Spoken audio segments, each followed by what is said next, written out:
My father's funeral was held on a Tuesday. It was raining, which felt appropriate. The heavens themselves seemed to be mourning him. I stood under my umbrella at the cemetery, watching as they lowered his casket into the ground. At 32, I never expected to be burying my dad. A sudden heart attack had taken him at just 65, leaving a gaping hole in my life that I wasn't sure how to fill. Well, look who actually showed up, came a familiar voice from behind me. I didn't need to turn around to know it was my older brother, Michael. 3 years my senior, he had always been the golden child. Successful investment banker, perfect family, multi-million-dollar home in the suburbs.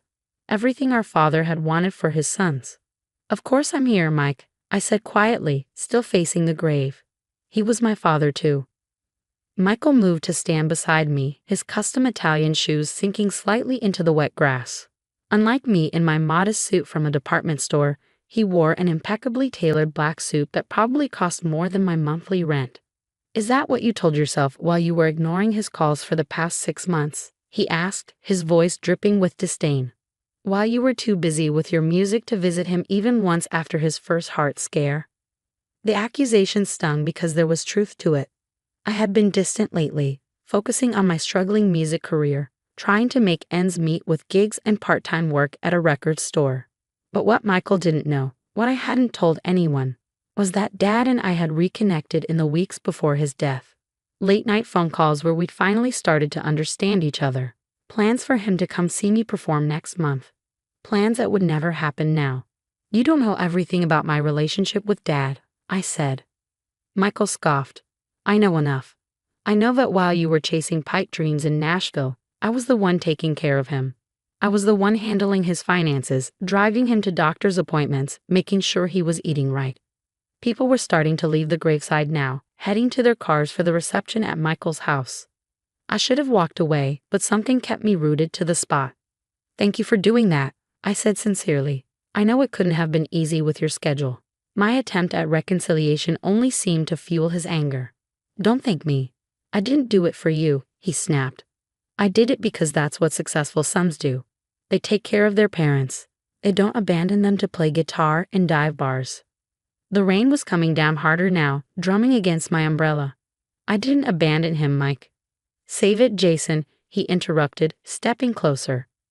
You want to know what Dad really thought of you? He was disappointed, embarrassed that his son was a 30-something failure still clinging to teenage dreams. Each word felt like a physical blow. Had Dad really said those things? After our recent conversations, it seemed impossible, but doubt crept in nonetheless. The reading of the will is tomorrow, Michael continued, straightening his already perfect tie. But I'll save you the trip. Everything's coming to me, the house, the business, all of it. Dad knew who deserved it. He looked me up and down, his lip curling slightly. Try not to waste your life any more than you already have, little brother. Maybe it's time to grow up and get a real job. With that, he turned and strode away, leaving me alone by our father's grave, rain mingling with the tears on my face. That night, I sat in my small apartment surrounded by memories, photos of Dad teaching me to play his old guitar when I was 9, the baseball mitt he'd given me for my 12th birthday, even though I was terrible at sports, the handwritten letter he'd sent when I got my first paid gig, telling me how proud he was that I was following my passion. Had that all been lies? Had he really been embarrassed by me? My phone rang, startling me out of my thoughts. An unknown number. Hello?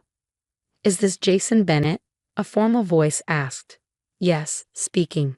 This is Howard Lieberman, your father's attorney.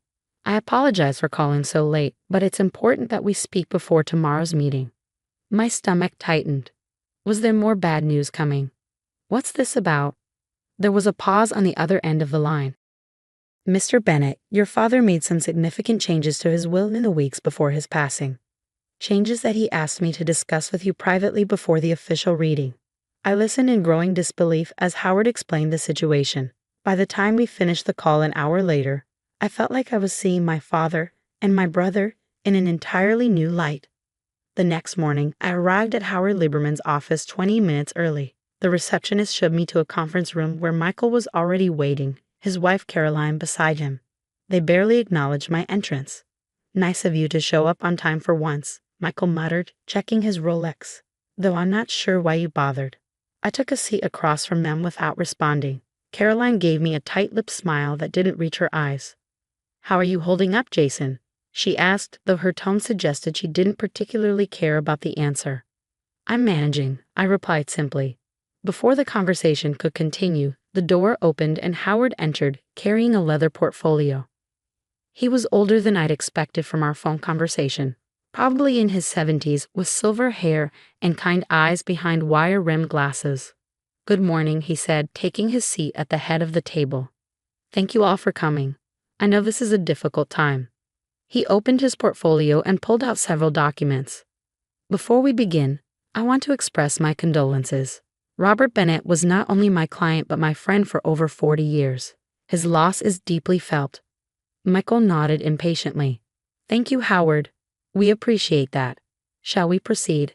Caroline and I have a lunch meeting at 1. Howard adjusted his glasses, looking briefly in my direction. "Of course. Now, as you know, Robert revised his will several times over the years. The most recent revision was completed 3 weeks before his passing." Michael smiled confidently at Caroline, reaching over to squeeze her hand. As to the distribution of assets, Howard continued, "Robert was very specific in his instructions." He pulled out a document and began to read. "To my son Michael, I leave my collection of vintage watches, my golf clubs, and the sum of $50,000. The smile froze on Michael's face. "I'm sorry, what?" Howard continued as if he hadn't heard the interruption. "To my daughter-in-law Caroline, I leave my late wife's pearl necklace, which she always admired, and the family photo albums." Caroline's perfectly manicured nails dug into the leather chair arms. "There must be some mistake. The family home at 1452 Oakwood Drive, along with all its contents not otherwise specified, I leave to the Bennett Foundation for Arts Education to be established with the proceeds from its sale." Michael stood up so quickly his chair nearly toppled backward. "This is absurd. What about the business? Dad promised me Bennett Construction would be mine." Howard remained calm, looking up at Michael over his glasses. "I'm getting to that, Michael. Please have a seat." Michael remained standing, his face flushing red. "Bennett Construction Company, including all assets, contracts, and property, I leave to my younger son, Jason, who has shown me in recent years the true meaning of integrity, courage, and perseverance." The room went silent. I could feel Michael's eyes boring into me, but I kept my attention on Howard. "Additionally, I leave to Jason the sum of $2 million from my personal accounts, with the hope that he will use a portion to further his musical aspirations, which I have come to admire greatly." Michael slammed his hand on the table. "This is outrageous. Jason knows nothing about construction. Dad would never do this. The will has obviously been tampered with." Howard calmly reached into his portfolio and pulled out another document. "I anticipated this reaction, Michael. Your father did as well. That's why he recorded this video statement when he signed the new will. With your permission, I'd like to play it." Without waiting for a response, Howard placed a tablet on the table and pressed play. My father's face appeared on the screen, looking tired but determined. "If you're watching this, then I'm gone, and Howard is reading my final will and testament." I imagine Michael is probably throwing a fit right about now. On screen, Dad smiled sadly. "Michael, I love you, son. I always have and always will. But in the past few years, I've watched you change. Success has hardened you. You've become obsessed with appearances, with status, with having more than everyone else. That was never what I wanted for you. The final straw came 3 months ago when I discovered you've been systematically overcharging our longtime clients, many of whom are friends I've known for decades. When I confronted you, you dismissed their financial hardships as not our problem. That's not how I built this business. That's not the legacy I want to leave." My father shifted in his chair, and I could see the pain in his eyes. Not physical pain, but the deep ache of disappointment. "Jason, I know this comes as a shock. Construction was never your passion, and that's okay. I'm not expecting you to run the business yourself. The executive team knows my wishes. They'll handle the day-to-day operations if you choose to remain as owner, or they'll help you sell if that's your preference. Either way, the decision is yours." He leaned closer to the camera. "What you don't know, Jason, is that I've been following your music career more closely than you realize. I've watched videos of your performances. I've seen how you connect with people through your songs, how you've stayed true to yourself despite all the setbacks. You have a gift, son. A gift that's worth pursuing. I was wrong to push you toward a path that wasn't yours. I see that now. Forgive an old man for taking too long to understand. Tears welled in my eyes as I watched my father deliver his final message to us. Money and success mean nothing if you lose yourself in the process. Michael, I hope someday you'll remember that. Jason already understands it, which is why I know he'll be a better steward of my legacy than I could have imagined. The video ended, and silence filled the conference room. Caroline was the first to speak, her voice tight with anger. We'll contest this. Howard nodded as if he expected this reaction. You have every right to try. However, I should inform you that Robert was examined by 2 independent medical professionals on the day he signed this will. They both certify he was of sound mind and under no duress. Additionally, there are signed affidavits from 3 witnesses with no connection to either Jason or the Bennett Foundation. He gathered his papers calmly. Having known Robert for 4 decades, I can also personally attest that this decision was not made hastily or in anger. He spent weeks contemplating it. Michael's face had turned from red to an alarming shade of purple. You, he hissed, pointing at me. You manipulated him when he was vulnerable, played on his emotions, made him think you actually cared. I shook my head. No, Mike, I just finally stopped trying to be someone I'm not.